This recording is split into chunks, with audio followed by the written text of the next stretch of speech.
Everyone আসসালামু আলাইকুম welcome back to my channel Zakia's cooking blog থেকে আরও একটি নতুন ভিডিও দেখার জন্য সবাইকে স্বাগতম। আশা করি সবাই খুব ভালো আছো। আজকে তোমাদের জন্য এমন একটা রেসিপি নিয়ে এসেছি যা দেখে তোমাদের চোখ একদম কপালে উঠে যাবে। জাস্ট দেখতে থাকো। কাঁঠাল দিয়ে তৈরি এই গুড়টা কতটা সুন্দর আর একদম পারফেক্ট হয়েছে। তোমরা কি কখনো ভেবেছো আমাদের জাতীয় ফল কাঁঠাল দিয়ে হুবাহু বাজারের মতো এমন খোসা গুড় তৈরি করা যায়? সম্ভব। আজকে আমি তোমাদের এই অসম্ভবকে সম্ভব করে দেখাবো। পাকা কাঁঠালের মিষ্টি সুবাসে ভরা এই গুড়টা দেখতে যতটা লোভনীয়, এর টেক্সচার ও কিন্তু একদম পারফেক্ট। যারা কাঁঠাল পছন্দ করো না তাদের জন্য এটি সম্পূর্ণ নতুন আর ইউনিক একটা রেসিপি হতে যাচ্ছে। কিভাবে নরম কাঁঠাল দিয়ে এমন দারুণ গুড় তৈরি করলাম তা জানতে ভিডিওটি একদম না টেনে শেষ পর্যন্ত দেখতে থাকো। তো বন্ধুরা, এখানে আমি কিছু কাঁঠাল কিন্তু সংরক্ষণের জন্য রেখে দিয়েছি। আর এই তো বাগানে কত কাঁঠাল ধরেছে মাশাল্লাহ। তো এখান থেকেই একটা কাঁঠাল, পাকা কাঁঠাল পেরে রেখেছিলাম। তো কাঁঠালটা কিন্তু অনেক পেকে গিয়েছিল, তাই এই পাকা কাঁঠালটা দিয়েই কিন্তু আমি আজকের এই গুড়টা তৈরি করে দেখাবো। অবশ্যই পাকা কাঁঠাল নিতে হবে। বেশি যে পাকা কাঁঠাল মানে অনেক পেকে যায় যে কাঁঠালটা, সেটা দিয়েই কিন্তু এই গুড়টা তৈরি করে নিতে হবে। তো দেখো, দেখেই বুঝতে পেরেছো এই কাঁঠালটা কিন্তু একদম বেশি পাকা। তো অনেকেই আছে পাকা কাঁঠাল খেতে কিন্তু পছন্দ করে না, তো আমরা কিন্তু ফেলে দেই। তো সেই কাঁঠাল না ফেলে দিয়ে এরকম পারফেক্ট একটা কাঁঠালের গুড় তৈরি করে নিতে পারো। তো এখান থেকে আমি অর্ধেকটা কাঁঠাল তুলে নিব গুড় তৈরি করার জন্য, আর কিছু ডিপ ফ্রিজে সংরক্ষণ করে রাখবো। এটাও তোমরা এভাবে ডিপ ফ্রিজে ব্লেন্ডার করে সংরক্ষণ করে রাখতে পারো। তো আমি আগে কাঁঠালটা ভেঙে অর্ধেকটা পরিমাণের রোয়া উঠিয়ে নিব। তো ভিডিওটি দেখতে দেখতে যারা এখনও একটা লাইক দাও নাই, অবশ্যই একটা লাইক দিয়ে যুক্ত থাকবে। আর নতুন যারা আমার চ্যানেলে জয়েন হয়েছে বন্ধুরা, আমার চ্যানেলটি সাবস্ক্রাইব করে আমার পাশে থাকবে এবং পাশে থাকা বেল আইকনটি অন করে রাখবে, যাতে এরকম নতুন নতুন ভিডিও আপলোড দেওয়ার সঙ্গে সঙ্গে তোমাদের কাছে পৌঁছে যায়। তো দেখো, আমি কাঁঠালগুলো তুলে নিয়েছি। এখন ভিতরে যে বিচিগুলো আছে সেগুলো বের করে আলাদা করে নিব।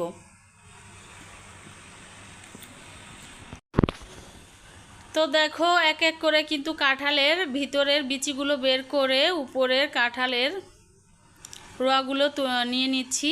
আর এখানে আমি বেশি পরিমাণটাই নিয়েছি, যেহেতু গুড় তৈরি করব। এখানে জাস্ট কাঁঠালের যে রসটা আছে সেটাই বের করে নিব।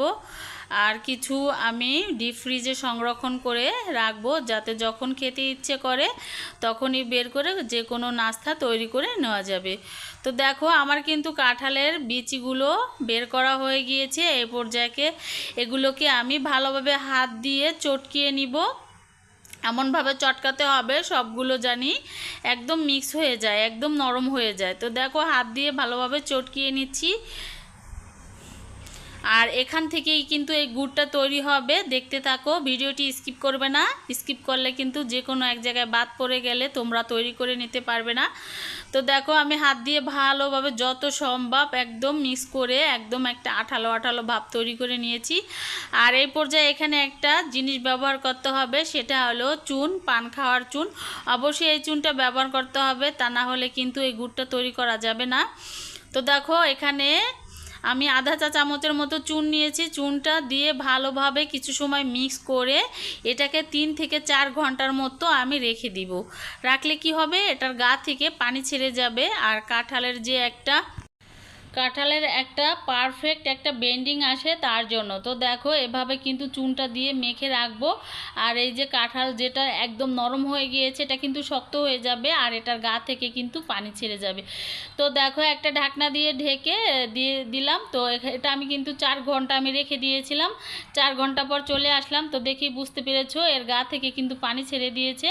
আর কাঁঠালের যে একটা রোয়া ছিল সেটা কিন্তু একদম শক্ত শক্ত হয়ে গিয়েছে। তো এটা ভালোভাবে আবারও হাত দিয়ে মিক্স করে নিতে হবে।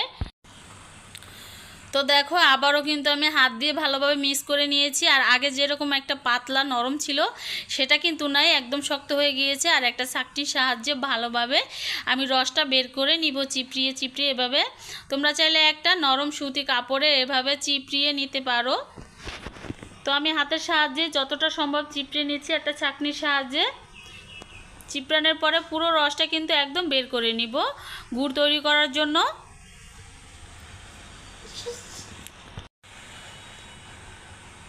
তো দেখো হাত দিয়ে চেপে চেপে কিন্তু আমি কাঁঠালের রসটা বের করে নিয়েছি। আর এই তো রসটা বের হয়ে গিয়েছে।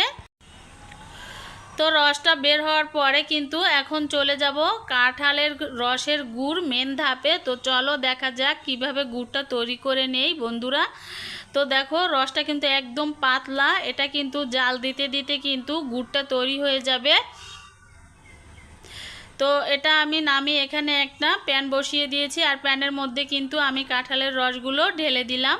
ঢালার পরে কিন্তু একদম প্রথমে হাই হিট করে জাল করে নিব, তারপরে মিডিয়াম আঁচ করে জাল করে নিতে হবে। তো দেখো জাল দিতে দিতে কিন্তু উপরে কিন্তু একটু ফেনা চলে এসেছে, এটা আমি ফেলে দিব।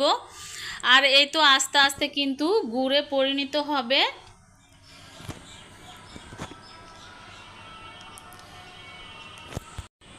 তো ভিউয়ার্স, আমার কাঁঠালের গুড় তৈরি তো একদম প্রায় শেষ মুহূর্ত, দেখতে পাচ্ছ এটা কতটা পারফেক্ট আর লোভনীয় লাগতেছে। তো আরও কিছু সময় ধরে জাল করলে কিন্তু একদম পারফেক্ট হয়ে যাবে গুড়। তো ভিউয়ার্স, আমার কাঁঠালের গুড় তৈরি তো একদম শেষ, দেখতে পাচ্ছ এটা কতটা পারফেক্ট আর লোভনীয় লাগতেছে। তবে দাঁড়াও, এবার আসি আসল কথায়। শুরু থেকে তোমাদের এতক্ষণ যা দেখালাম, এবার তার পেছনে আসল রহস্যটা বলে দেই। আসলে কিন্তু শুধু কাঁঠাল দিয়ে কখনো এমন শক্ত গুড় হওয়া সম্ভব না। প্রাকৃতিকভাবে শুধু কাঁঠালের জাল দিলে তো কখনো এভাবে জমে না।